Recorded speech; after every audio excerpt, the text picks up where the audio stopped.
కామారెడ్డి జిల్లా పిట్లం మండల కేంద్రంలోని శ్రీ రాజరాజేశ్వర స్వామి ఆలయం ఆవరణలో తెల్లవారుజామున ఏర్పాటు చేసిన అగ్నిగుండంలో భక్తులు నడిచి వారి కోరికలను మొక్కుకున్నారు.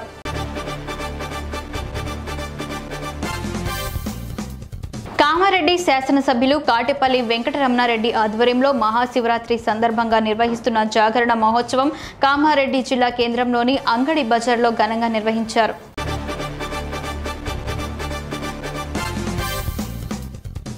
రాయదుర్గం మున్సిపాలిటీ పరిధిలోని 27వ వార్డులో శనివారం మాజీ మంత్రి టీడీపీ ఎమ్మెల్యే అభ్యర్థి కాల్వ శ్రీనివాసులు విస్తృతంగా ఎన్నికల ప్రచారం చేపట్టారు.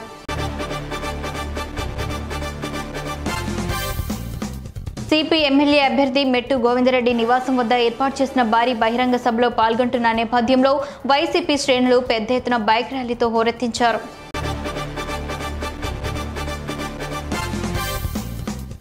గోదావరి తీరాన వెలసిన వేలాల గట్టు మల్లన్న స్వామిని Ramagundam police commissioner M Srinivas దర్శించుకుని ప్రత్యేక పూజలు చేశారు. వేలాది భక్తులు గుట్టపై విడిది గుడారాలు ఏర్పాటు చేసుకుని మల్లన్న స్వామికి ప్రత్యేక పూజలు చేశారు.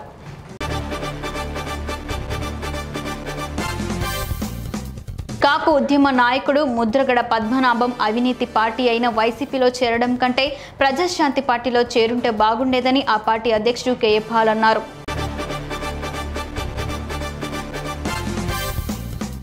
సంగారెడ్డి జిల్లా బొల్లారం జిల్లా పరిషత్ ఉన్నత పాఠశాలకు చెందిన గణిత ఉపాధ్యాయుడు సత్యం పైన తనలోని మొబైల్ ఫోటోగ్రఫీ కళకు పదును పెడుతూ ప్రకృతి అందాలను సెల్ ఫోన్లతో బంధిస్తున్నాడు.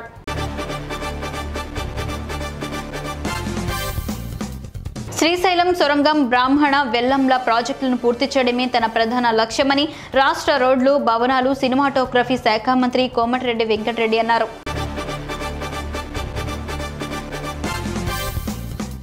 మహాశివరాత్రి సందర్భంగా తమ్మళ్లపల్లె మల్లయ్య కొండకు భక్తులు పోటెత్తారు.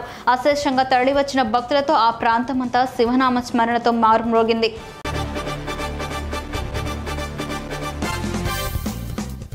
కాకినాడ దంటు కళాక్షేత్రంలో వంగూరి ఫౌండేషన్ ఆఫ్ అమెరికా 30వ వార్షికోత్సవం సందర్భంగా తూర్పుగోదావరి జిల్లా రచయితల సంఘం సంయుక్త నిర్వహణలో అఖిల భారత తెలుగు సాహితీ సదస్సును తొలి రోజు మాజీ ఉపరాష్ట్రపతి వెంకయ్యనాయుడు ప్రారంభించారు.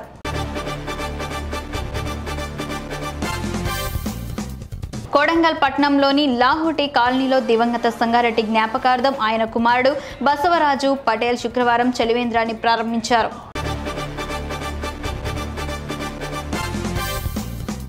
మహాశివరాత్రిని పురస్కరించుకుని కొడంగల్ పట్టణంలో పండ్ల దుకాణాలు అత్యధిక సంఖ్యలో వెలిశాయి. ఉపవాస దీక్షలు చేస్తున్న ప్రజలు సాయంత్రం వేళ ఉపవాస దీక్షను విరమించుకుంటున్నారు.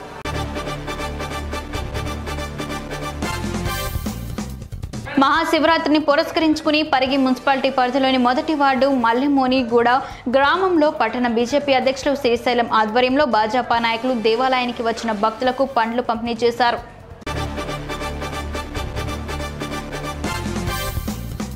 ఖమ్మం జిల్లా మధిరపట్నంలోని శ్రీ మృత్యుంజయ స్వామివారి దేవాలయ ప్రాంగణంలో మహాశివరాత్రి వేడుకల్లో భాగంగా ఆలయ నిర్వాహకులు ఉమ్మడి తెలుగు రాష్ట్రాల స్థాయిలో ఎద్దుల పోటీలను ఏర్పాటు చేశారు.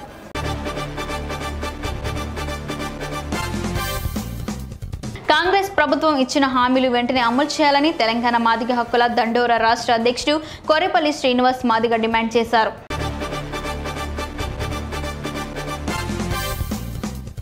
చంద్రగిరి రైల్వే స్టేషన్లో రాష్ట్ర ఓబీసీ ఫోరం కన్వీనర్ బడి సుధాకర్ యాదవ్ ఆధ్వర్యంలో మహిళా దినోత్సవాన్ని ఘనంగా నిర్వహించారు. అధికారులు మాట్లాడుతూ మహిళలే సృష్టికి మూలమన్నారు.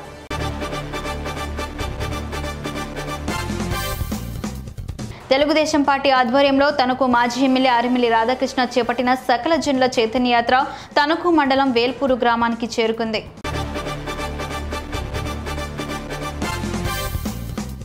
దుబ్బాక మండల పరిధిలోని చీకోట్, కమ్మరపల్లి, అచ్చుమాయిపల్లి గ్రామాల మీదుగా పరశురాం నగర్ వరకు తార్ రోడ్ వేశారు. కానీ కమ్మర్పల్లి గ్రామం దగ్గర సుమారు 500 మీటర్ల వరకు రోడ్డు వేయకపోవడంతో వచ్చి వెళ్లే వాహనదారులు ఇబ్బందులు పడుతున్నారు.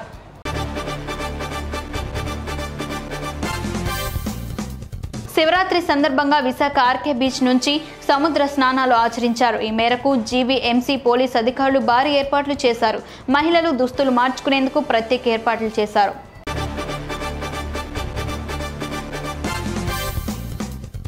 సిపిఐ ఎంఎల్ మాస్ లైన్ ప్రజాపంద అనుబంధ ప్రగతిశీల మహిళా సంఘం ఆధ్వర్యంలో అంతర్గం మండలం పెద్దంపేట గ్రామంలో అంతర్జాతీయ శ్రామిక మహిళా దినోత్సవ సదస్సు నిర్వహించారు.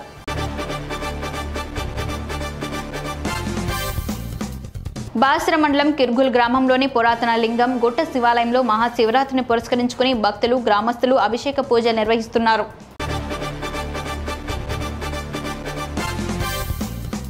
కడప 2 టౌన్ పోలీస్ స్టేషన్ పరిధిలో యువకుడి కిడ్నాప్ విషయం కలకలం రేపుతోంది. హైదరాబాద్ నుంచి వస్తున్న ఖలీల్ నగర్ కు చెందిన ఇలియాజ్ అనే యువకుడిని శనివారం ఉదయం ఆటోలో దుండగులు కిడ్నాప్ చేశారు.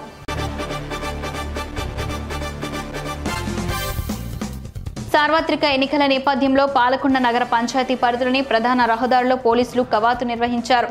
పాలకొండ డీఎస్పీ కృష్ణరావు ఆధ్వర్యంలో ప్రత్యేక పోలీసులు బలగాలు కవాతు చేశారు.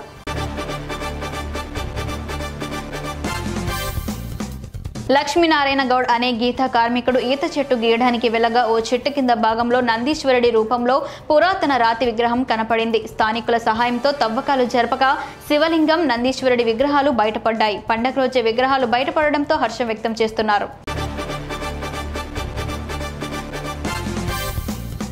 ప్రధాని మోదీ శనివారం అస్సాంలో పర్యటిస్తున్నారు. ఈ సందర్భంగా తెల్లవారుజామున ఆయన కజిరంగా జాతీయ పార్క్ను సందర్శించారు.